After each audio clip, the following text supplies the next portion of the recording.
Jack Carter pressed both palms flat against the bathroom sink, leaned in, and stared at the man in the mirror like he didn't recognize him. His jaw was tight. His eyes were hard. His hands that had held a rifle in 3 deployments, hands that had never once shaken under fire, were shaking right now. Because of a dress. Because of 7 words. "You look beautiful." That's all he'd said. 7 words.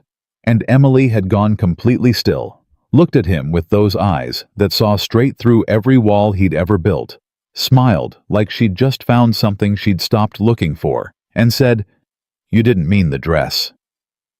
Jack turned on the cold water. Stood there. Let it run over his wrists. 2 years. 2 years of rules. 2 years of discipline. 2 years of telling himself that what he felt was just comfort, just habit, just the natural warmth of a good friendship, and she'd dismantled all of it in 1 sentence. She knew. She had always known.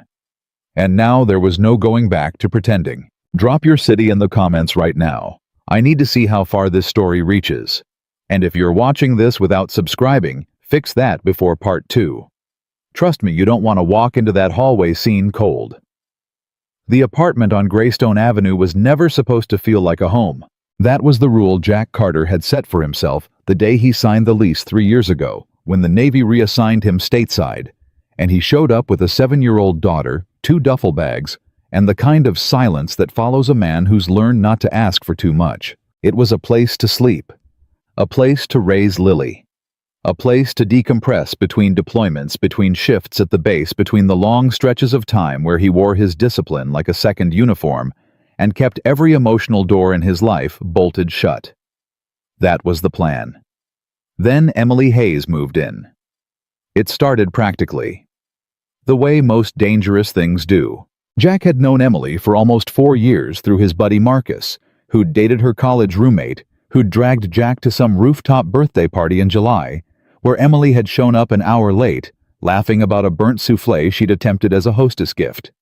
Holding nothing but a bottle of cheap Prosecco, and the kind of energy that made every person in the room turn toward her without knowing why. Jack hadn't turned. Not at first.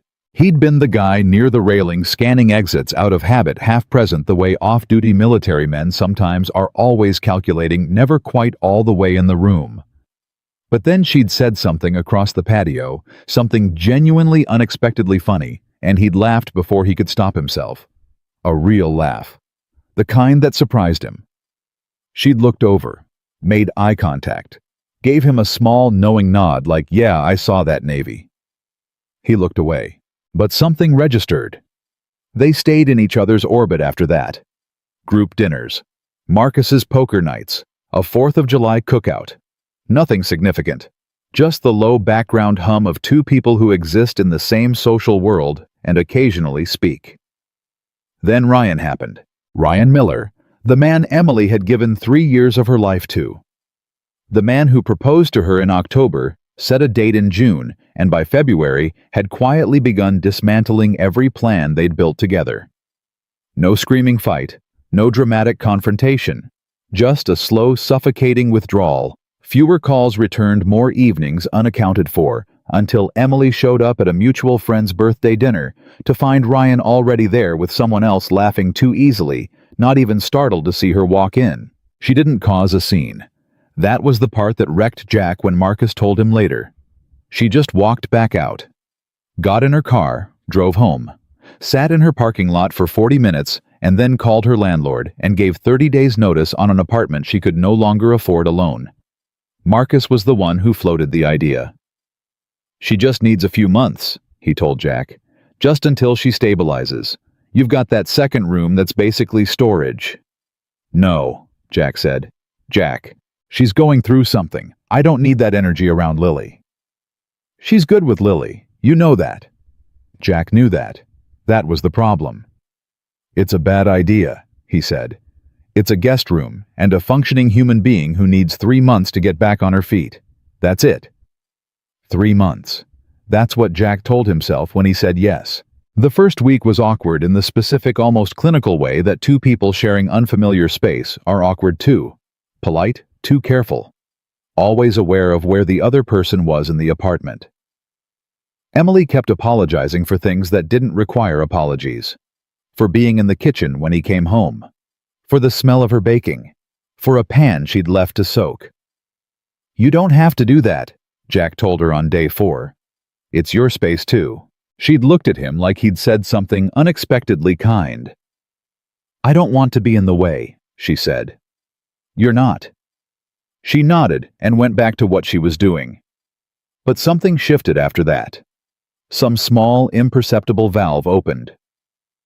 By the end of week 2, Lily had adopted Emily with the particular fierceness that only 7-year-olds are capable of.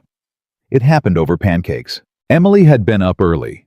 She always was habit from her bakery job and had made a full stack without thinking the way you cook when you cook for yourself, and then realize the kitchen just decided for you. Lily had wandered out in her pajamas, seen the pancakes, and looked at Emily with the expression of someone who has just discovered that life can in fact be good. "Are those for me?" Lily asked. "They're for whoever gets here first," Emily said. "You're here first." Lily climbed onto the bar stool, accepted a plate, and said with complete seriousness, "I think you should live here forever." Jack, standing in the hallway having heard all of this, made the calculated decision to go back to his room and pretend he needed another 60 seconds to put on his watch. 3 months became 4. 4 became 6. Nobody mentioned it. The storage room became a real room. Emily's photography prints went up on one wall. Not many, just 3. All landscapes, all places she'd been and wanted to remember. A small string of lights over her bookshelf. A coffee mug with a ceramic crack she'd repaired herself, a Japanese art technique she'd read about called kintsugi, fixing broken things with gold. Jack noticed it and didn't say anything. But he thought about it more than once. They built routines the way people do when they're not paying attention. Emily made coffee every morning, always too much, always left enough in the pot for Jack, with the heat turned down low so it wouldn't burn. He never asked her to. She just did. Jack fixed things. The loose cabinet hinge she mentioned once in passing 3 days before, he just quietly fixed it. The window latch that stuck. The bathroom light that flickered. She didn't ask him to. He just did. On Sundays, they cooked together not by arrangement, but by gravitational pull. Emily would start something and Jack would come in to grab water, and somehow 20 minutes later he'd be chopping vegetables, while she narrated what she was doing with the particular intensity of someone who genuinely loved the process, not just the result. Lily would sit on the counter and offer opinions that were not asked for. It was, Jack thought, more than once the closest thing to a normal Sunday he could remember. He did not examine that thought. He had rules. He'd had them for a long time. Rule 1, don't complicate what's working. Rule 2, don't let comfort become confusion. Rule 3, Lily comes first. Always. The moment anything threatened that stability, it was over. He recited them to himself the way a soldier memorizes a checklist automatically, without emotion, in the precise order they needed to hold. Because he wasn't a man who acted on feeling. He was a man who acted on decision. And he had decided a long time ago that after his marriage ended quietly, without cruelty, but with the particular devastation of 2 people who'd tried their best and still failed, that the part of him built for that kind of love was retired. Not dead. Retired. There was a difference. He kept telling himself there was a difference. The first time the rules got loud was a Tuesday in March. He'd come home late from base past 10 and found Emily asleep on the couch with a book open on her chest, the television on low, and Lily curled up against her side, also asleep. They hadn't meant to. Emily had offered to put Lily to bed while he was running behind, and somewhere between chapter 4 and whatever was on cable they'd both just gone under. Jack stood in the doorway for longer than he should have. Something moved in his chest that he did not have a name for, or maybe had a name for, and refused to say. He turned off the television, carried Lily to her room without waking her, came back out, took the book off Emily's chest without waking her either, and went to bed. Lay there in the dark for a long time. Told himself it was nothing. Rules 1 through 3 in order. It was nothing. Emily never talked about Ryan. not directly. Occasionally something would surface, a reference to a restaurant they'd gone to, a habit she'd had to unlearn, a weekend trip she'd almost mentioned before catching herself. Jack never pushed. But once on a Thursday night when Lily was at a sleepover and the apartment was quieter than usual, Emily had poured herself a glass of wine and said without preamble, "Do you ever feel like you were in love with the idea of someone more than the actual person?" Jack looked up from his book. "Yeah," he said. "I think so." "How did you know? When did you figure it out?" "When the actual person left," he said. "And I was sadder about the version of my life I'd imagined than I was about losing her." Emily was quiet for a moment. "That's either very honest or very sad," she said. "Probably both." She looked at her wine, then at him. "I think I knew before he left," she said quietly. "I just didn't want to be the kind of person who gave up." "You didn't give up," Jack said. "You got walked out on. Those aren't the same thing." She looked at him sharply, then something in her expression softened. "Nobody's said it like that before," she said. "It's the truth," he said, and looked back at his book. But his hands had stopped moving, and the words on the page stopped registering, and rule number 2 put in a long, difficult shift that night. Spring came slowly that year. Lily turned 8 and demanded a birthday party with a specific theme that shifted 3 times in the planning stages. Emily quietly managed the decorations and the cake, a lemon cake with purple frosting, because Lily had changed her mind from pink at the last possible moment, and Emily had simply made it work. Jack watched her manage that situation with the kind of calm problem-solving that he respected in people. No fuss, no drama, just execution. And thought not for the first time that Emily Hayes was not someone who happened to be in his apartment. She was someone who had, without ceremony or announcement, become essential to it. He didn't like knowing that. It complicated rules 1 through 3. The night that broke everything open started on a Wednesday. Emily had been quieter than usual all day. Not visibly upset, she was too controlled for visible upset, but operating on a slightly lower frequency. Less singing in the kitchen. Shorter answers. A kind of careful stillness that Jack had learned over months of paying closer attention than he intended to, meant something was working on her from the inside. He didn't ask immediately. That wasn't how they worked. He gave her space the way she gave him space, with the confidence of 2 people who'd learned each other's rhythms. But when Lily went to bed and the apartment settled, Emily came out of her room holding something he didn't expect. A red dress. Not on her. Just held up. An honest, simple question on her face. "I need to go somewhere tomorrow night," she said.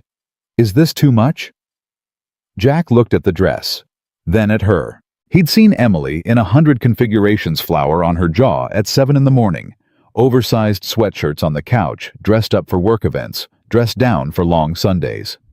He knew her face in all of them. But the question she was actually asking was not about the dress. He knew that. And something in him, something that had been following orders and holding position for 2 years, looked at her, holding that dress with tomorrow in her eyes, and quietly went off duty. "Where are you going?" he asked. She paused. "Ryan's engagement party." The apartment got very quiet. Jack didn't move. He absorbed that information the way he'd been trained to absorb incoming data without visible reaction, with the flat, controlled exterior of a man deciding what to do with something dangerous. Ryan Miller was engaged. Ryan, who had walked Emily out of a 3-year relationship and apparently rebuilt his life with someone new fast enough to already be throwing a party about. It was now pulling her back into orbit, even now, even from a distance. And Emily was going. And she was standing in front of him, holding a red dress, asking if it was too much. Jack looked at the dress one more time. Then he looked at her, really looked at her, and said the truest thing he'd said in 2 years, "You look beautiful." Emily went very still. And then slowly she smiled. A quiet smile. Not a surprised one. The smile of someone who had maybe been waiting for a sentence to arrive. She looked at him for a long moment, and then she said softly, "You didn't mean the dress." And Jack Carter, disciplined, rule-following, retired from feeling Jack Carter, said nothing, because she was right, and they both knew it. And everything that came after that sentence was no longer about Ryan Miller, or the red dress, or an engagement party on the other side of the city. It was about two people standing in a hallway finally out of places to hide. She said it so quietly that for a half-second Jack thought he'd imagined it, but he hadn't. He knew he hadn't, because her eyes didn't move from his and Emily Hayes when she was being polite or careful or simply filling silence, always looked slightly away. Always found something neutral to land on. A habit he'd noticed 6 months ago and never mentioned.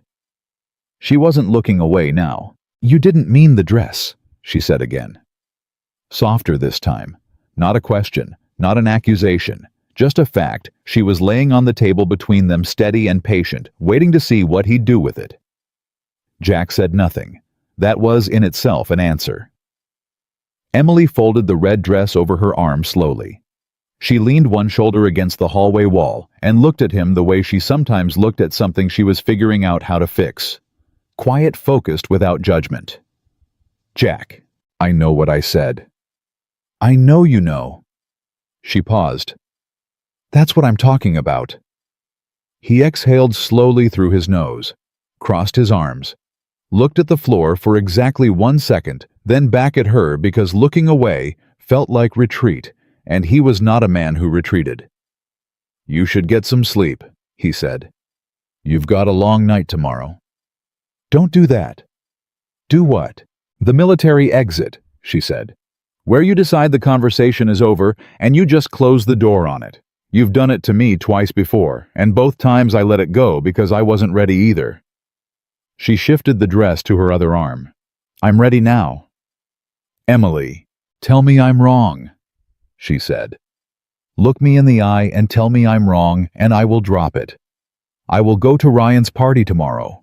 I will smile. I will come home, and we will never talk about this again." She held his gaze. "But you have to look at me and say it." Jack looked at her. The hallway was quiet. Lily was asleep. The whole apartment was holding its breath. He said nothing. Emily nodded slowly. Not triumphantly. There was nothing victorious in her expression. Just something careful and a little sad and very, very honest. "Okay," she said quietly. "Okay doesn't mean anything," Jack said. "It means I heard you." She pushed off the wall and turned toward her room, then stopped. Didn't turn back around. Just spoke to the hallway in front of her.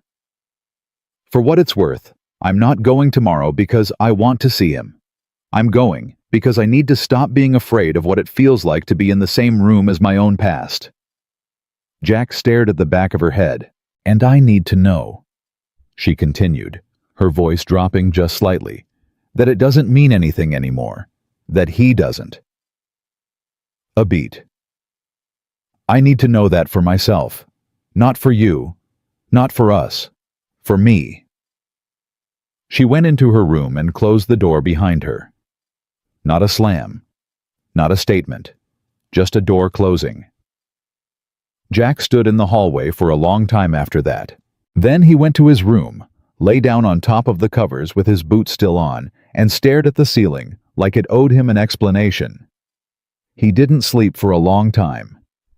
In the morning, Emily was already up. Of course she was. The coffee was made. The right amount in the pot, heat turned low exactly the way she always left it. Jack stood in the kitchen in yesterday's shirt and looked at that coffee pot for a moment longer than necessary, then poured himself a cup and sat down at the counter. Emily was at the stove. Something that smelled like cinnamon and butter. She didn't turn around when he came in, but her shoulders changed a nearly invisible adjustment. The kind of thing you only notice if you've spent enough months watching someone to know what their body does when it's aware of you. "You look terrible," she said. "Good morning to you too. Did you sleep at all?" "Some." She turned then, spatula in hand, and looked at him with the particular directness that had always been one of the things he respected most about her. Emily never softened her observations to make them more comfortable. She just handed you the truth and trusted you to handle it. "You look like a man who argued with himself all night," she said. Only lost twice, he said. Something flickered in her expression, almost a smile. She turned back to the stove. Lily's going to be up in 10 minutes. She has a thing at school the science fair set up. I told her I'd braid her hair. You don't have to. I know I don't have to. She slid eggs onto a plate and set it in front of him. I want to. Eat that. He ate. They didn't talk about the hallway. They talked about Lily's science project, a working model of a water filtration system that Emily had quietly helped engineer over 3 weekends, despite having zero engineering background and considerable creativity. They talked about whether the baking job Emily had interviewed for downtown was worth the commute. They talked about nothing and everything, the way they'd learned to over months of shared mornings. And the whole time Jack was thinking about what she'd said the night before. I need to know that it doesn't mean anything anymore. She was going to walk into a room full of Ryan Miller's people in a red dress and prove something to herself. He understood that. He respected it even. He knew what it meant to need to face something on your own terms before you could move past it.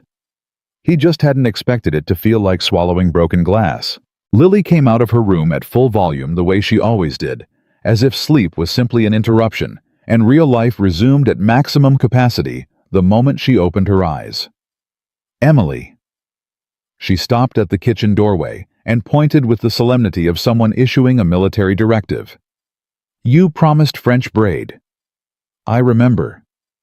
Dad can't do French braids.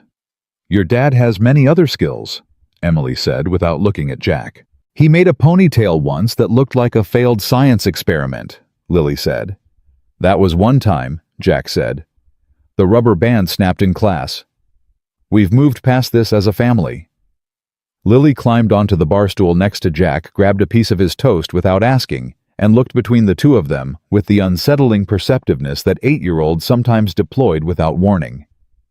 Are you guys in a fight? She asked.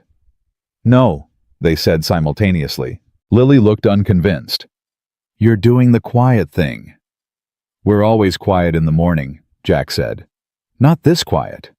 She chewed the toast. This is the kind of quiet that happened when Tyler's parents got divorced. Nobody's getting divorced, Emily said carefully. We aren't. I know you're not married, Lily said patiently. I'm just saying it's that kind of quiet. She hopped off the stool and held out her hair. Braid. Emily met Jack's eyes over the top of Lily's head for exactly 1 second. Something passed between them, not quite amusement, not quite pain. Something in between. Come here, Emily said. And Lily followed her to the couch, already talking about her science fair display setup, already on to the next thing, leaving the kitchen to Jack and the particular silence his 8-year-old had just named with uncomfortable precision. He drank his coffee and listened to Emily laugh at something Lily said and thought clearly for the first time, I am not okay with her going tonight. That was new. Not the feeling. The honesty of it. He drove Lily to school. Emily wasn't there when he got back. She'd gone to her shift at the bakery, which started at 9 and ran until 3, which gave her exactly enough time to come home, get ready, and leave for an event Jack had not been invited to, and had no standing to object to. He knew that. He sat at the kitchen counter with his second cup of coffee, and he knew that. He pulled out his phone, put it down, picked it up again, opened a text thread with Marcus, and typed, Did you know Ryan Miller is engaged? 3 dots appeared immediately. Then, yeah. Saw it on Instagram last month. Why? Jack stared at that response. Last month. Marcus had known for a month and hadn't mentioned it. He'd known Emily was living with Jack. He'd made the introduction. He'd set this whole living situation in motion. And he'd seen that engagement announcement and apparently decided it was not information that required passing along. Jack typed Emily's going to his party tonight. The response came fast. Oh, yeah, that's Jack. What? How are you doing with that? Jack put his phone face down on the counter. That was a question he was not prepared to answer by text. He was not entirely sure he was prepared to answer it at all. The afternoon moved slowly in the way that afternoons do when you're waiting for something you can't stop and didn't ask for. He cleaned things that didn't need cleaning. Did an hour on the rowing machine in the second bedroom. Read 4 pages of the same chapter 3 times. Picked Lily up from school and listened to a detailed account of the science fair setup that he absorbed maybe 40% of, because the other 60% of his attention was doing math on what time Emily would be home and how much time that left before she left again. At 5:15, he heard her key in the lock. She came in carrying a bakery box and looking tired in the specific way that comes from being on your feet for 6 hours, and she stopped when she saw him at the table and said, "I brought you a croissant," and set the box down, and for about 30 seconds it was just a normal Tuesday. Then she said, "I have to start getting ready," and the normal Tuesday ended. "Okay," Jack said. She headed for her room, stopped, turned. "Jack?" "I'm not going to say anything," he said. "I know you're not." She tilted her head slightly. "That's not what I was going to say." He waited. "I need tonight to be about me," she said. "Not about him. Not about whatever this is." She gestured vaguely at the space between them. "Me proving to myself that I can walk into a room that used to own me and walk back out without losing anything." Her voice was steady, not defensive, just clear. "Can you understand that?" "Yes," Jack said, and meant it. She held his gaze for a moment, checking she always checked, and then she nodded once and went to her room. Jack sat at the table and understood it completely and hated every second of it. She came out at 7:45. Red dress, hair down, small gold earrings that he'd never seen before. She was looking at her phone when she walked into the hallway, and she said without looking up, "The Uber's 4 minutes out, I just need to..." And then she looked up and stopped talking. Jack was standing at the kitchen counter. He'd changed his shirt without consciously deciding to. He didn't fully know why. She looked at him. He looked at her. "You look beautiful," he said, and his voice came out quieter than intended. Quieter and more certain, which was a combination he hadn't expected. Emily went very still. Not surprised. Not exactly. More like arrived. Like someone who had been walking toward a specific place for a long time and had just looked up and found it. She studied him for a moment. The phone in her hand went dark. She didn't look at it. "You didn't mean the dress," she said softly. "No," Jack said, for the first time. Out loud. Clearly. "I didn't." The apartment was completely quiet. Somewhere outside, a car moved down the street. From Lily's room, the low sound of cartoons. The refrigerator hum. All of it distant, like the whole world had politely stepped back 10 feet to give them the room. Emily looked at him the way she'd looked at him in the hallway the night before. Not with triumph, not with surprise, but with something raw and careful and very real. "I have to go," she said. Her voice was soft. "I know." "Jack." "Go," he said. "Do what you need to do." He held her gaze.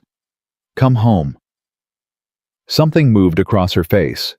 Something she didn't fully let surface. "Okay," she said. Her Uber arrived.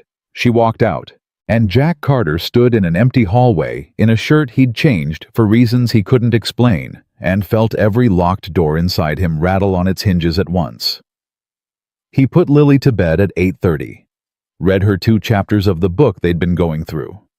She'd started inserting her own commentary between paragraphs, which doubled the reading time and which he secretly loved. When she finally settled, she grabbed his hand before he stood up. "Is Emily coming back?" Lily asked. "She'll be back later," Jack said. "She's out tonight." Lily was quiet for a moment. Then, "She always comes back." Jack looked at his daughter. "Yeah," he said. "She does." He turned off her light and pulled her door halfway shut and stood in the hallway, the same hallway again, and the sentence stayed with him. "She always comes back." He went to the living room, sat on the couch, turned on something he didn't watch. His phone was on the cushion next to him, face up, volume on. 9 o'clock, 9:30, 10. He was still there at 10:47 when his phone buzzed. Not a call, a text, From Emily. 3 words. I'm outside. Come down! Jack looked at the message. Then he stood up, grabbed his keys out of habit, and went downstairs without stopping to think about what that text meant, or what he was going to say, or what happened next. Because some things he was beginning to understand you didn't plan for. Some things you just walked toward. She was sitting on the front steps when he got downstairs. Not in the Uber. Not standing on the sidewalk with her phone out the way people wait when they're ready to move.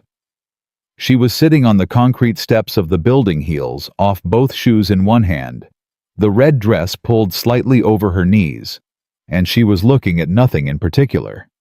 Jack pushed through the front door and stopped. She looked up. Her mascara hadn't run. She hadn't been crying, or if she had, she'd handled it the way she handled most things, quietly and completely, before anyone could see. But her eyes were tired in a way that had nothing to do with the hour.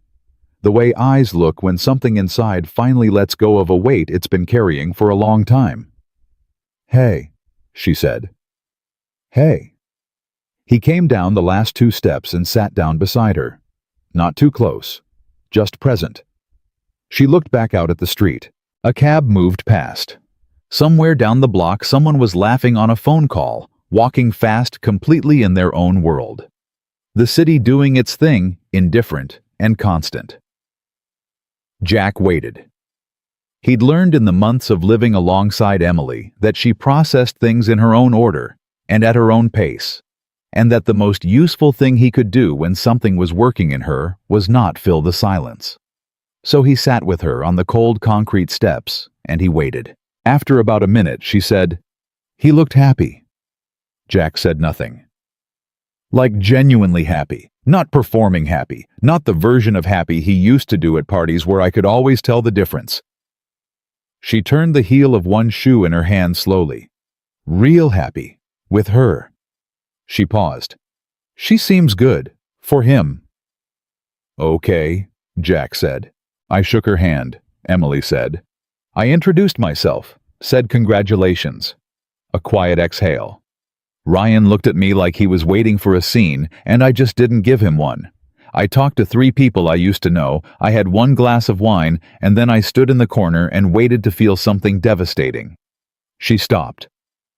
Did you? Jack asked. She thought about it honestly, the way she always answered questions she took seriously. No, she said. That's the part I'm still processing. She finally looked at him. I kept waiting for it to hit. The grief, the anger. Some version of this should have been mine, and it just didn't come. She shook her head slightly. I felt sad. A little. But mostly I just felt like I was watching something that had nothing to do with me anymore. Jack looked at her steadily. That's not nothing, he said. I know. She looked back at the street. It felt like the last chapter of a book closing. You know that feeling? When you're sad, it's over, but you also know it was supposed to end there. She was quiet a moment. I just didn't expect it to feel like relief. Why not? Because I spent 8 months thinking if I ever had to face that moment, I would fall apart. She said it simply, without drama. And I didn't fall apart. I just stood there, in a red dress, and felt fine. She almost laughed. Which is somehow more disorienting than falling apart would have been. Jack understood that in a specific first-hand way. The things you brace for that don't break you. The aftermath that looks nothing like what you rehearsed. He'd had that experience twice in his life, once after a mission that went wrong and somehow went right at the same time, and once when his marriage ended and he'd waited for destruction and gotten quiet instead. Can I ask you something? He said. You can always ask me something. Why did you text me to come down? You could have just come back upstairs. Emily was quiet for a moment. Her thumb moved over the strap of one of her heels slowly. Because I didn't want to walk back into that apartment and pretend tonight was just a normal night, she said. And I didn't want to have the conversation inside. She glanced at him. I needed somewhere with no walls. Jack nodded slowly. And I needed it to be you, she said quieter. Not a phone call to a girlfriend. Not Marcus. You. He sat with that. Emily, he started. Don't manage this, she said, not harshly, just directly. Don't do the thing where you get careful and controlled, and you hand me a version of what you're thinking that's been through the military filter first. She turned to face him more fully. I'm sitting on concrete steps in a party dress at 11 o'clock at night because I drove past 4 blocks of city on the way home and asked the Uber to stop here instead. I'm a little past careful. Jack looked at her. She was right. She was completely right. And the thing inside him that was always reaching for structure, for procedure, for the managed response, it had nothing left to grab onto. When you walked out the door tonight, he said carefully, I sat on that couch for 3 hours and watched a television show I cannot tell you a single thing about. She didn't say anything, and the whole time I was thinking about a rule I made for myself a long time ago, he continued. About not letting comfort become something else, about keeping things clean, uncomplicated. Okay, she said, and the whole time I was thinking about that rule, he stopped. I kept thinking how stupid it would be to follow it. Emily looked at him, not with surprise, not with the relief of someone hearing something they'd been afraid wouldn't come, with the steadiness of someone who had been waiting patiently in the truth for a while and was now watching someone else finally find their way to it. How long? She asked. He didn't pretend to misunderstand. Long enough that I can't give you a specific date. Months. Yeah. She exhaled slowly. Me too, she said. I know. She blinked. You know, you reorganized my bookshelves, he said. By color, without asking, 6 months ago.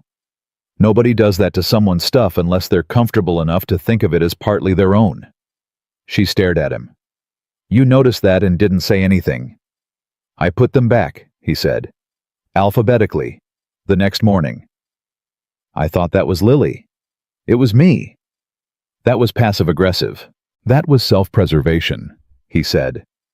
And for the first time all night she laughed. A real one, short and surprised and warm, the kind of laugh that happened before she could decide whether to let it out. Jack felt something release in his chest. They sat with the laugh for a moment. Then it faded, and what was left underneath it was quieter and more serious, but somehow lighter for having been there. So, what do we do with this? Emily asked. I don't know, Jack said. I've been trying to figure that out since March. March, she repeated. The couch. He looked at her. You knew about that. I woke up when you took the book off my chest, she said. I felt you pull Lily's blanket up before you carried her to bed. A small pause. I kept my eyes closed. Jack stared at her. You pretended to be asleep. I needed a minute, she said simply. A minute to do what? To not make a decision yet, she said. Because the moment I opened my eyes, it would have been a decision, and I wasn't. She stopped, looked at her hands.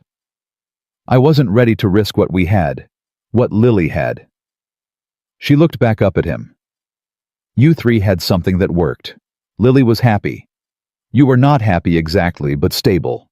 Good. And I didn't want to be the thing that broke that. Jack was quiet for a moment, absorbing that. You thought about Lily, he said. Of course I thought about Lily, Emily said like it was obvious. She's not a footnote, Jack. She stopped, shook her head. She matters to me. Whatever happens with us, whatever this is or isn't, she matters to me separately. Something moved in Jack's chest that had nothing to do with rules and nothing to do with discipline and everything to do with the specific, unguarded weight of a man who had been alone in his love for his daughter for longer than he'd admitted. Emily, I'm not trying to make this complicated, she said quickly. I'm just saying she's part of why I was careful, part of why I waited. Waited for what? She looked at him. Steady, honest, all the way honest. To be sure, she said, that what I feel is real and not just gratitude, or proximity, or the rebound version of love that looks real and isn't. She held his gaze. After Ryan, I swore I would never again mistake the feeling of being safe with someone for the feeling of being in love with them. So I waited until I was sure I knew the difference. And, Jack said. And, she said quietly, I know the difference. The street was quiet. The laugh from down the block was gone. The cab traffic had thinned. The city had settled into that specific late-night stillness that belonged to people who were somewhere they'd chosen to be. Jack looked at Emily Hayes, sitting on the front steps of his building, in a red dress with her shoes in her hand and her mascara perfect, and her eyes completely open, and he thought with the clarity that only came when you stopped arguing with yourself that every rule he'd ever made was written for a person he was no longer being. I'm scared, he said. It came out before the filter caught it. He didn't take it back. Emily looked at him with something that could only be described as recognition. Me too, she said. I'm terrified. Of what specifically? That it changes things. It already changed things, he said. Somewhere around March. That it breaks something, she said. That we do this and it doesn't work and Lily loses. She stopped. I know, he said. And I lose the only place that's felt like home since... She stopped again. Harder this time. Jack watched her work through it. He didn't rush her. Since Ryan, she finished quietly. Since before Ryan, honestly. I've been looking for somewhere I just fit. Without performing. Without managing.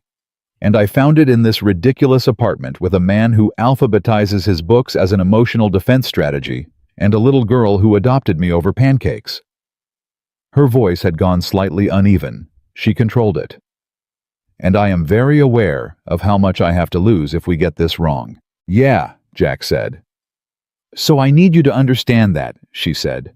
If we do this, whatever this is, I need you to understand I'm not coming in with nothing to lose. I'm coming in with everything. He held her gaze. So am I, he said.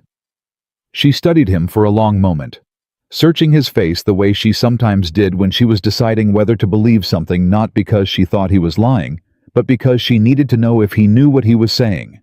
He did. She could see that he did. She exhaled slowly. Okay, she said. Okay, he said. Neither of them moved for a moment. Then Emily's phone buzzed from inside her small purse, and she looked at it reflexively. Her expression changed. Not dramatically, just a shift around the eyes. A tightening. Ryan? Jack asked. She turned the phone so he could see the screen without handing it to him. Hey, I saw you leave early. I just wanted to make sure you're okay. Can we talk sometime? I feel like there's still things that were never said. Jack read it twice. He said nothing. Emily looked at it for a long moment, then looked at Jack. He spent 8 months not saying things, she said, and now he wants to say them. Her thumb hovered over the screen. While he's engaged. What do you want to do? Jack asked. She looked at the message again. I want to not let him back in, she said. Not because of you. Not because of tonight. Because I finally... She pressed her lips together. I finally feel like I got out from under it. And I don't want to go back under. Then don't, Jack said. Just like that. Just like that, he said. You don't owe him a conversation. You don't owe him closure. You gave him years. He gave you a parking lot. His voice was even. Not angry, just clear. Whatever he needs to say is for him, not for you. Emily stared at the message for 3 more seconds. Then she locked her phone without responding and put it back in her purse. She sat with that decision for a moment, the way you sit with something after you've done it, not doubting it, just feeling the weight of it settle. Then she turned to Jack.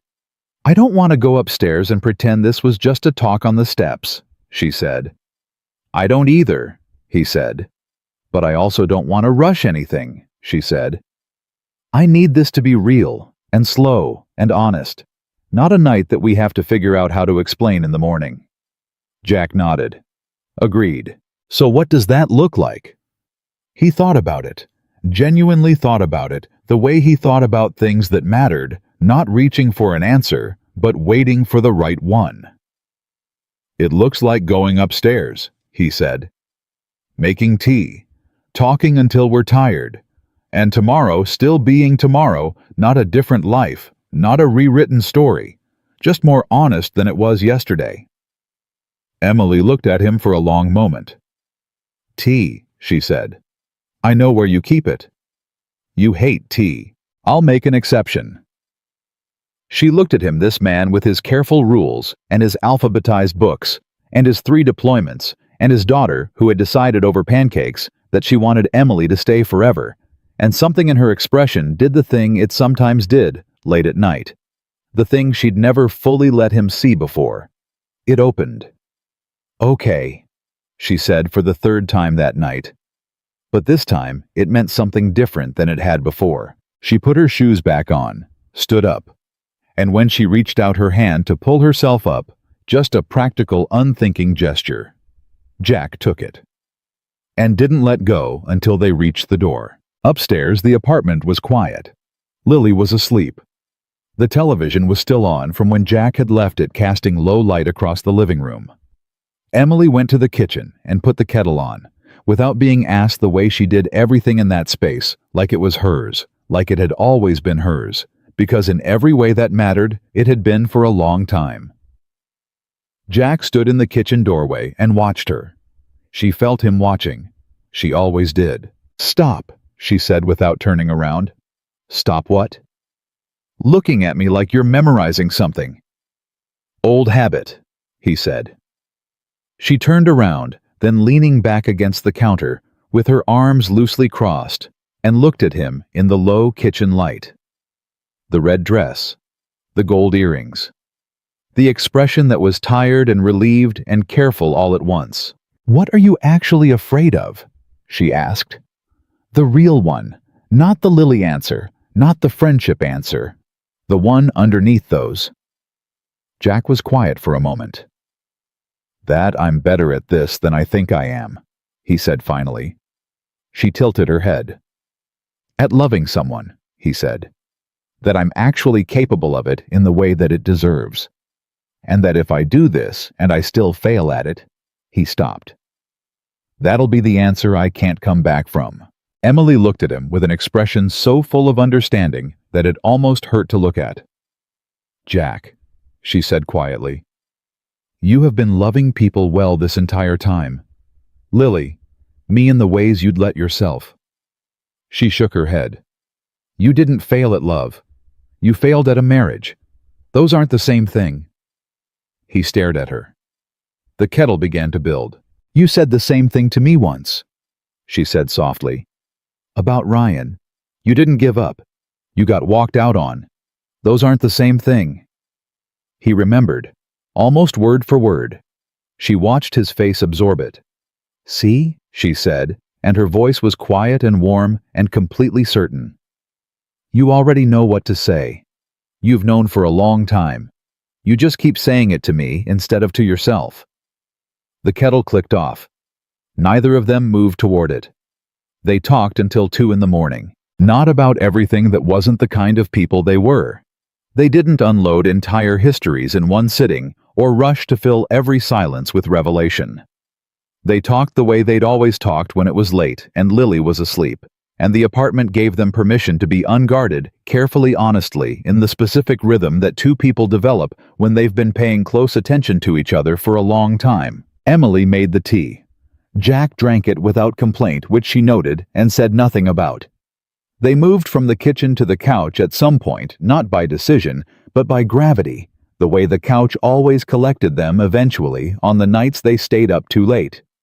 She'd taken the gold earrings out and set them on the end table. He'd finally lost the watch he always wore on base. Small things. The gradual undoing of the versions of themselves they wore in the world. "Tell me something you've never told anyone," Emily said. "Not as a game, just as an invitation." Jack thought about it. When Claire left, he said Claire being his ex-wife, a name he almost never said out loud. The thing I felt most was relief. And I've never said that to anyone because it sounds like I didn't care. But it wasn't that I didn't care.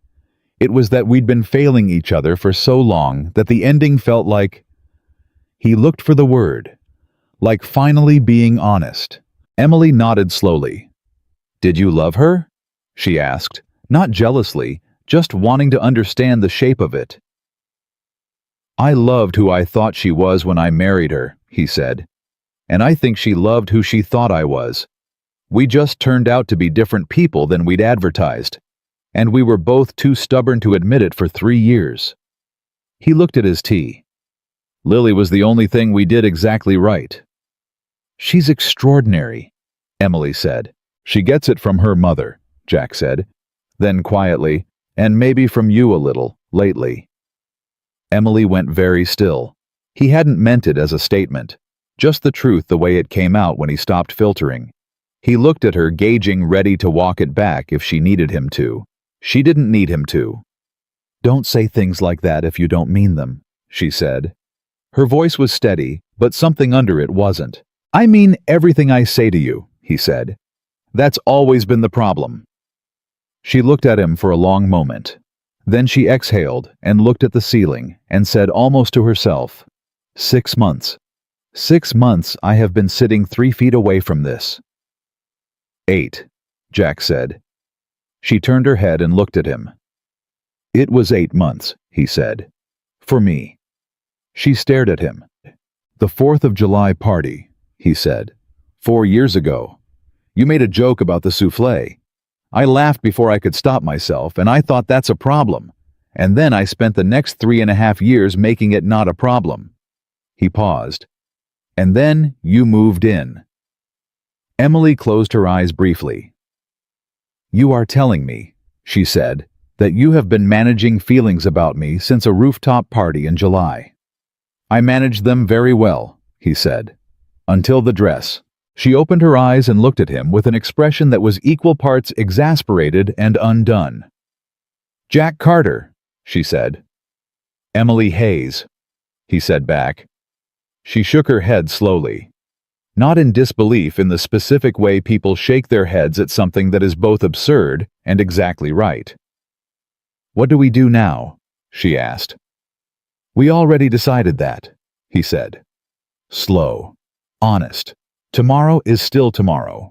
I know what we decided, she said. I mean right now. 11 minutes past 2 in the morning on this couch in this apartment. He looked at her. She was still in the red dress she hadn't gone to change, and he hadn't asked why. Her feet were tucked up beside her on the couch cushion. Her hair had come slightly undone from whatever she'd done with it for the party. She looked, he thought, like a woman who had walked through something difficult and come out the other side and was now sitting in the exact place she was supposed to be. Right now, he said, you should probably sleep. She laughed softly. That's your answer. You've had a long night. So have you. I'm used to long nights. She looked at him for a moment. Then she reached over and picked up the mug he'd barely touched and wrapped both hands around it, the way she did with her own. Can I ask you something? She said. You always ask me that before you ask something you've already decided to ask. Can I ask you something? She said again, ignoring this. Yes. When I come home tomorrow? She started, then corrected, later today, when we wake up and Lily makes it chaotic and we're making coffee and doing the normal Sunday thing. She paused. Is it going to be different? Jack understood exactly what she was asking. Not whether the feelings would be different, they both knew those weren't going anywhere. She was asking whether he would retreat, whether the morning light would bring back the rules and the filters and the careful management, and she'd find herself sitting across from a version of Jack that had renegotiated overnight. Yeah, he said. It's going to be different. She looked at him carefully. Different how? I'm going to stop pretending I don't notice when you change the coffee ratio on Thursdays because you think I'm tired. I'm going to stop acting like I didn't rearrange my whole Saturday last month because you mentioned you needed help moving the bookshelf, and I wanted to be the one to help. He held her gaze. I'm going to stop managing it. That's how it's going to be different. Emily looked at him with something that was almost wonder. You rearranged your Saturday. I had plans with Marcus. You canceled plans with Marcus to move a bookshelf. You'd been trying to do it alone for a week, he said. And you weren't going to ask. She was quiet. Emily, he said. I've been here. I've been here for a long time. I just wasn't saying it out loud. A pause. I'm saying it now. She held the mug tighter. Something moved through her face. Something she didn't hide, which was itself a kind of answer, because Emily Hayes. He had learned only let things surface on her face when she'd decided they were safe to show. Okay, she said, for the fourth time that night. Each time meaning something different. This one meant, I believe you. They sat for another few minutes in the kind of quiet that wasn't empty. The city had gone genuinely still outside. The television had turned itself off at some point. The apartment was just the apartment, familiar and warm, and theirs in all the ways neither of them had let themselves call it that before tonight. Then Emily uncurled herself from the couch and stood up, and Jack stood with her because it was late, and the night had reached its natural end, and they both knew it. She picked up her earrings from the end table. "Good night, Jack," she said. "Good night, Emily." She walked to her room. At the door she paused, not the way she'd paused in the hallway earlier, loaded and uncertain. Just a small stop, a thought crossing her face. Then she said without turning, "For the record, I reorganized your bookshelves because I wanted to put something of myself in the apartment, because it already felt like home, and I was scared of that." She paused. "That's the real reason." Jack stood in the living room. "I know," he said. She went in and closed her door. He stood there for a moment, the apartment quiet around him, and thought that the word home had just been handed back to him with a meaning he hadn't heard it carry in a very long time. He slept 4 hours and woke up feeling more rested than he had in months. That was unexpected. He lay still for a minute and assessed it the way he assessed most things, calmly, without drama. He felt clear. Not resolved, not finished. Not like every complicated thing had been sorted. Just clear. Like a window that had been fogged for so long, he'd stopped noticing, suddenly wiped. He got up, made coffee, stood at the counter in the early morning quiet, and waited for the doubt to arrive, the morning light reappraisal that he'd half expected, the moment where daylight would reassert the rules and he'd start hearing all the reasons last night had been too much too fast. It didn't come. He thought about it. Poked at it deliberately the way you test a bruise, and what he found was not doubt. What he found was something simpler and more inconvenient: certainty. He was still standing at the counter with that thought when Lily came out of her room at 7:43, assessed the situation with the accuracy of a child who had been paying attention to everything her father thought she'd missed, and said, "You made coffee, but you're not drinking it." "Good morning," Jack said. She climbed onto the bar stool, looked at him, looked at the hallway toward Emily's room, looked back at him. "Did something happen?" she asked. "Nothing happened," he said. "You have the face," she said. "What face?" "The face you had after you got back from your last deployment, and you kept looking at the apartment like you didn't believe it was real." She accepted the glass of juice he poured without being asked. The good version of that face. Jack looked at his 8-year-old daughter. "You notice too much," he said. "You taught me to notice everything," she said. "That's on you." She drank her juice. "Is Emily staying?" "She lives here, Lily." "I mean staying," Lily said, with the emphasis of a person who was not asking what he thought she was asking. Jack was quiet for a moment. "I don't know what that means," he said carefully. "Yes, you do," Lily said, simply, absolutely, without cruelty. He looked at his daughter, this small, perceptive, entirely unsentimental person he'd made, and thought that she deserved honesty in the same way all people who loved you well deserved it. "I hope so," he said. Lily considered this, took another drink of juice, then nodded with the decisiveness of someone closing a meeting. "Good," she said. "She makes the apartment better." A pause. "And you make better decisions when she's around." "I make fine decisions on my own." "Dad, you alphabetize things when you're stressed." Jack had nothing to say to that. Lily hopped off the stool and announced she was going to watch cartoons, and Jack stood at the counter and felt something that it took him a moment to identify correctly, because it had been a while since he'd felt it in this specific form. Peace. Simple, uncomplicated peace. The kind that didn't require anything to be perfect, or finished, or resolved, just present. Emily came out at 8:15. She was in one of his old navy sweatshirts. She'd been borrowing it so regularly that they'd both stopped acknowledging. It was his, and her hair was up, and she was looking at her phone with the slightly squinting expression she had in the mornings before she was fully functional. She walked into the kitchen, looked at the coffee, poured herself a mug, looked at Jack. "Morning," she said. "Morning," he said. She leaned against the counter across from him and looked at him over the rim of her mug. He looked back. It was a different look than it had been yesterday morning, the same kitchen, the same counter space, but the air between them was different. Lighter. Like something that had been holding its breath had finally exhaled. "How'd you sleep?" she asked. "4 hours?" he said. "Best 4 hours in months." Something warm moved through her expression. "Yeah," she said. "Me too." They stood there for a moment in the morning light with their coffee. "Lily already interrogated me," Jack said. Emily's eyebrows went up.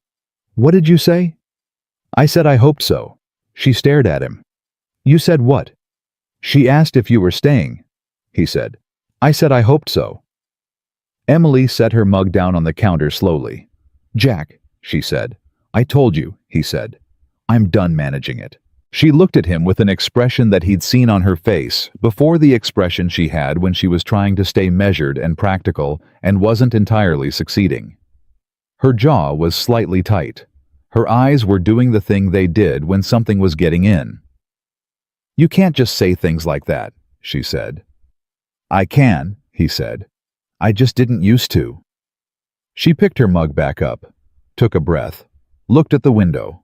Then Lily hollered from the living room, something about the remote and a very important cartoon situation, and Emily closed her eyes briefly and smiled in the way people smile at things that are both annoying and beloved.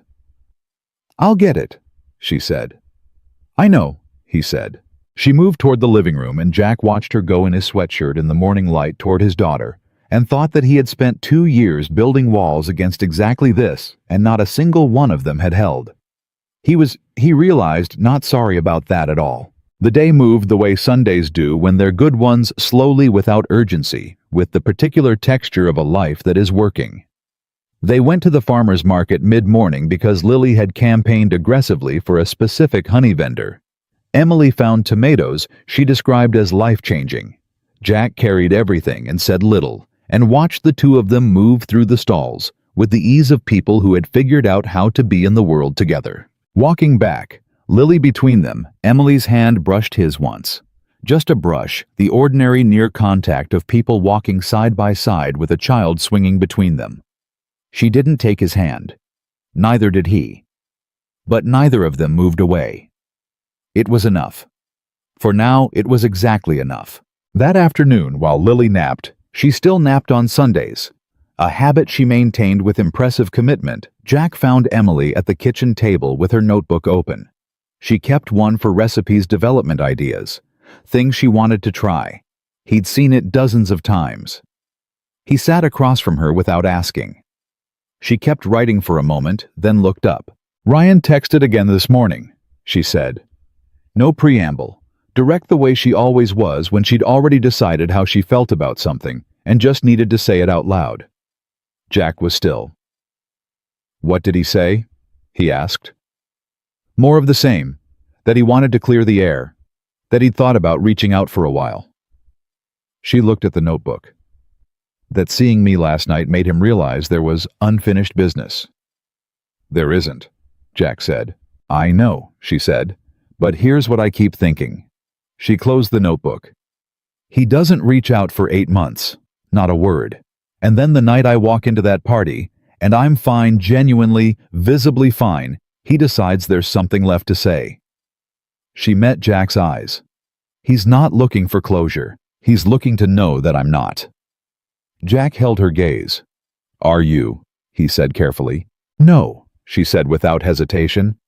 "That's what I realized last night on those steps. I'm not waiting for closure. I'm not looking for a final conversation. I'm... She stopped, shook her head. I'm done. Not bitterly, not with unfinished business, just done. She picked her pen back up. He can keep the unfinished business. I don't want it. Are you going to respond? Jack asked. She looked at him steadily. What would you want me to do? I told you last night this isn't about me. I'm not asking what you told me last night, she said. I'm asking what you want, right now, as the person who said he's done managing things. Her expression was open. Tell me what you actually want. Jack thought about it. Not long, he already knew. He'd known since he'd read that text on her phone on the front steps. I want you to block his number, he said. Not because of me, because every time he comes back in you have to spend energy on something that's over, and I'd rather you spent that energy on something that's starting. Emily looked at him. Something that's starting, she said softly. Yeah. She looked at her phone on the table, picked it up, and without ceremony, without drama, without a final response or a closing statement, or any of the things people sometimes think they need before they can let something go, she blocked the number, set the phone back down, picked up her pen. Jack watched her. That's it, he said. That's it, she said. I didn't need to say anything to him. I never needed to say anything to him. She looked up. I just needed to say things to you. The afternoon light was long in the kitchen.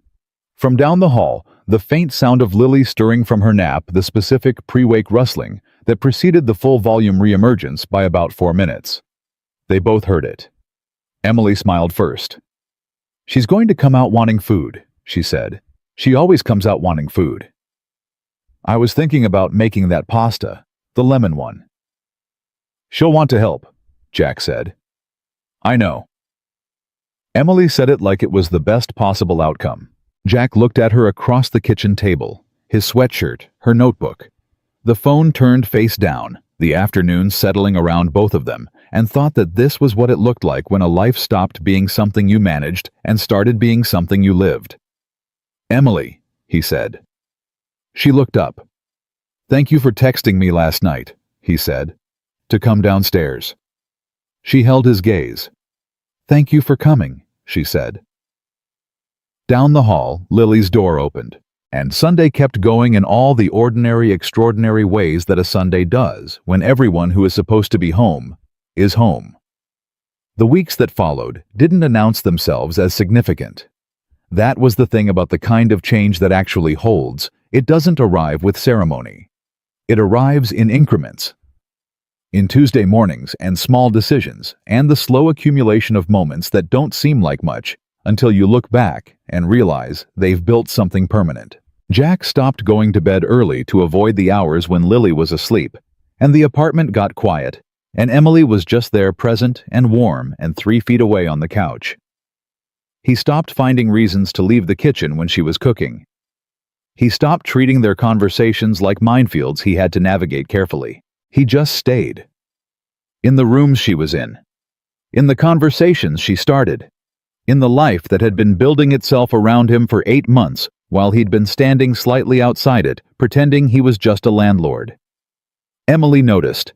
She didn't say anything about it immediately. She let it happen the way you let a good thing happen when you've waited for it long enough with quiet attention, without pressing on it to see if it was real. It was real. She found that out on a Wednesday night, 2 weeks after the red dress. She'd had a bad day.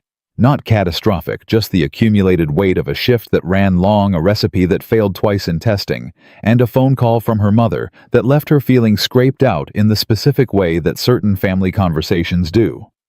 She came home at 6:30, and Jack looked at her face and said nothing. Just moved from his chair to the kitchen and started making dinner without being asked. Emily sat at the counter and watched him. You don't have to do that, she said. I know, he said. The same thing she'd said to him 100 times. He said it with the same tone she always used, not dismissive, just a quiet acknowledgement that care didn't require permission. She sat with that for a moment. My mother asked if I was seeing anyone, she said. Jack kept his eyes on the pan. What did you say? I said it was complicated. Is it? He said. I don't know what to call it, she said honestly. We haven't named it. We haven't had the conversation where we decide what we're doing. Jack turned the heat down and turned around and looked at her. What do you want to call it? He asked. She held his gaze. I want to call it real, she said. I want to call it chosen, not accidental, not gradual, not something that just happened to us. She paused. I want it to be something we decided. Then let's decide, he said. She looked at him, just like that. I already know what I want, he said. I've known for a while. I've been waiting for you to be ready. I'm ready, she said. I know, he said. Something settled between them. Not dramatic, no music, no grand gesture, no moment engineered for maximum impact. Just two people in a kitchen at 6:30 on a Wednesday deciding. Clearly and finally and without reservation. Okay, Emily said. One last time. With everything it had ever meant, plus something new. Jack nodded, turned back to the stove. How's pasta sound? He said. Emily laughed, surprised and warm and genuine. Perfect, she said. Lily found out the way Lily found out most things before anyone told her through pure observational inference. She announced it at breakfast on a Saturday morning, approximately 3 weeks after the decision had been made, approximately 30 seconds after she'd walked into the kitchen and assessed the situation. You're together now, she said. Not a question.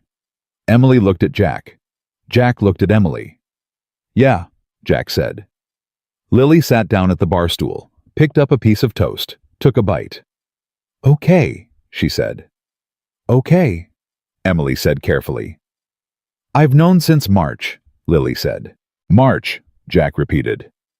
The couch night, Lily said with the supremely casual authority of a child who had apparently been filing information for months.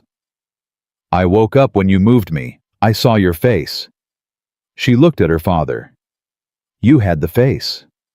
I have many faces, Jack said. You have 4, Lily said. Work face, tired face, something's wrong face, and the 4th one. She looked at Emily. You were making the 4th one. Emily pressed her lips together very firmly to keep from smiling. And what is the 4th one? Jack said with great dignity. Lily considered this with the thoughtfulness of someone choosing the precise right word. The face you have when you're somewhere you didn't expect to want to stay, she said, but you do. Jack was quiet. Emily looked at him. He looked at her. There was nothing either of them could say to that. Can I have more juice? Lily asked. Jack poured the juice. Emily turned back to the stove and let the smile happen. The first time he kissed her was not on the night of the red dress. It was not on the front steps or in the kitchen or in any of the places the story might have chosen for maximum symmetry. It was a Thursday night 5 weeks in during a completely ordinary moment. They were cleaning up after dinner. Lily was in bed. Emily was at the sink and Jack was putting containers in the refrigerator, and she said something about a customer at the bakery that day. Some man who'd ordered a specific cake and then complained about its perfection with the specific confidence of someone who had no idea what they were talking about, and she did the voice, the impression, the thing she did occasionally when she was relaxed and trusted you enough to be ridiculous. Jack laughed, genuinely the way he had at that rooftop party 4 years ago before he could catch it. Emily turned from the sink with water still on her hands and looked at him laughing, and something moved through her face, pure, uncomplicated, undefended. He crossed the kitchen. She didn't move back. She didn't look away. He put his hand on her face the way someone touches something they've been careful not to break for a long time, and he kissed her once slowly with the full weight of everything it had taken them to get there. When he pulled back, she had her eyes closed for a moment. Then she opened them. About time, she said. I was building to it, he said. For 8 months, she said. I wanted to be sure, he said. She looked at him with something in her expression that was wide open and entirely unafraid.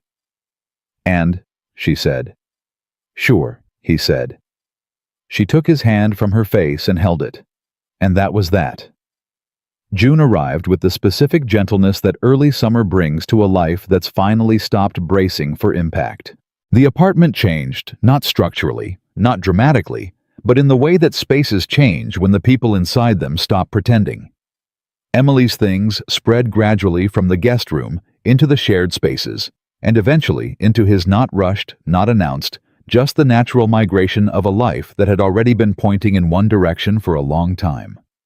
One morning, Jack noticed her 3 framed photographs had been hung in the hallway. He didn't know when she'd done it. He didn't ask. He just thought, looking at them, that they looked right there, like they'd always been there, like the hallway had been waiting. Her coffee mug, the cracked one with the gold repair, the kintsugi one, had a permanent spot on the left side of the cabinet next to his. He'd put it there without thinking about it, and neither of them ever moved it. Small things. The architecture of a shared life building itself one ordinary detail at a time. Lily, for her part, treated the entire situation with the equanimity of someone whose predictions had simply been confirmed. She was gracious about this in the way that 8-year-olds are gracious, which is to say, she mentioned it frequently and without mercy. "Emily, you should just use Dad's room for your art stuff. You're always in there anyway," she said one Saturday with the tone of someone suggesting a minor administrative reorganization. "Lily," Jack said. "What?" "It's logical," she said. "She has too many canvases in the hallway." Emily looked at Jack over Lily's head with an expression that was trying very hard to be neutral. "She's not wrong about the canvases," Emily said. "You're not helping," Jack said. "I'm just saying," Emily said, "logistically." Lily looked satisfied, in the way that people look satisfied when the adults around them finally catch up. Marcus came over for dinner in mid-June. He arrived with wine he described as appropriately celebratory, and sat down at the dinner table and looked between Jack and Emily for approximately 45 seconds before he said with deep personal satisfaction, "I knew it." "You didn't know anything," Jack said. "I knew everything," Marcus said. "I have known since the rooftop party. I have been waiting 4 years for the two of you to figure out what I figured out in 45 minutes. "You didn't say anything," Emily said. "Of course I didn't say anything," Marcus said. "You can't tell people things like this. You have to let them believe they discovered it themselves." He poured wine. "It's the only way it sticks." "That's manipulative," Jack said. "That's wisdom," Marcus said. "There's a difference." He raised his glass. "To the 2 people in this room who made me wait the longest for the most obvious conclusion in the history of friendship." Emily laughed. Jack shook his head. Lily held up her juice glass with great solemnity. "I knew in March," Lily said. "March," Marcus said, looking at Jack with genuine delight. "She's 8, and she had 4 months on you." "We're done talking about this," Jack said, but he was smiling. The night that closed the loop came in late June. It was a Friday. The kind of Friday that stretched long into the evening with no particular planned dinner music. Emily put on low in the kitchen, Lily doing a puzzle at the coffee table with the focused intensity she brought to things she loved. The apartment warm and unhurried. Lily went to bed at 8:30. Jack read her 2 chapters. When he came back out, Emily was in the hallway. She was in a dress. Not the red one. A soft, lighter dress, summer weight, the color of something warm. She was standing under the hallway light, looking at something on her phone, and she looked up when he came out of Lily's room. "Hey," she said. "Hey," he said. She looked at him. Then, with the particular mischief that had been showing up more in her face lately, the version of her that had stopped being careful about being fully herself, she held the fabric of the dress out slightly in the same gesture she'd made weeks ago in this same hallway. "Too much," she said. Jack went very still. He looked at her standing there in the hallway under the warm light in a summer dress with everything they had built surrounding her on all sides, and the question wasn't really a question. She knew it wasn't. She was giving him the moment back. The first moment. The hallway moment that had started everything. But from the other side of it. With nothing unspoken between them. With no rules left to follow, and no walls left standing, and no version of himself left that needed to pretend. He crossed the hallway. put his hands on either side of her face, looked at her, really looked at her the way he hadn't let himself look that first night when he'd only managed 7 words and she'd known what he meant by every single one of them. "I never meant the dress," he said. Emily looked up at him with something in her expression that had no name and didn't need one. "I know," she said. "I've always known." "I know you have," he said. "I just needed to be the one to say it." She put her hands over his. "So say it," she said quietly. He took a breath. "I'm in love with you," he said. "I've been in love with you for a long time, and I'm done finding reasons not to say it." Emily's eyes went bright, not with surprise with arrival, the expression of someone who has navigated a long distance in the dark and has just stepped into light. "Jack Carter," she said. "Emily Hayes," he said. "I love you too," she said. "I have for longer than I admitted to myself, and I'm done being afraid of it." He kissed her in the hallway. Not the first time they were past firsts now, but it was its own kind of first. The first time they'd said it out loud. The first time the words had been in the hallway with them. The first time neither of them had anything left to hold back. When they broke apart, she leaned her forehead against his. "The dress, for the record," she said, "is not too much." "No," he agreed. "It's exactly right." She laughed softly. He held her, and, in the apartment on Greystone Avenue, where a Navy captain had once signed a lease for a place to survive in, and not much more.